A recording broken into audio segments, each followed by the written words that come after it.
Industrial socket concepts. So may pagpapatuloy pa to bukas, no? Ito yung mga socket na nakikita natin, yung isinasaksak natin. Male and female, no? So yung male is yung sinasaksak. Yung female kung saan mo isinasaksak. So part 1 pa lang to.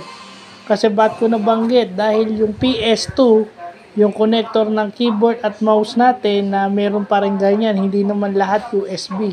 Kasi ngayon USB na yung keyboard at saka mouse, pero dati may OS2. So, yung OS2 is part ng industrial socket na yun, na may voltage na 5 volts. So, nandito yung mga concepts na tungkol sa kanila, no? Yung L, yung line is yun yung may kuryente. Okay, yung L is yun yung line, yun yung may kuryente. Yung N is neutral, yun yung nagbabalik ng kuryente, voltage sa source. At yung E, yung ground. Yung walang charge pero it protects you from electric shock. So yun yung ground. So yan, alam na natin. Yan yung mga pins. Yung position ng mga pins nila. Usually lahat ng electronic device, yung mga socket nila makikita natin ganyan.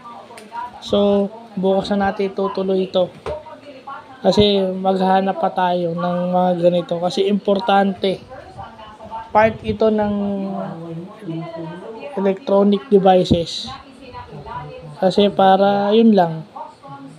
Yung mga electronic devices na yan. Kagaya ngayon yung mga saksak na yan. Minsan nakakalito rin yung mga kulay-kulay. So mabuti nang alam natin.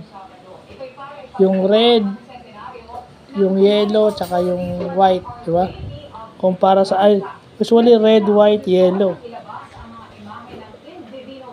Di ba? Yung red and white daw audio.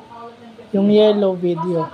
Ayan, yung DJ box ng cable, di ba? May red, white and ano yan? Red, white and yellow. Oh. So common yun sa mga socket. So yun. Sa bahay na lang natin mga appliances may ganyan. So yun lang po.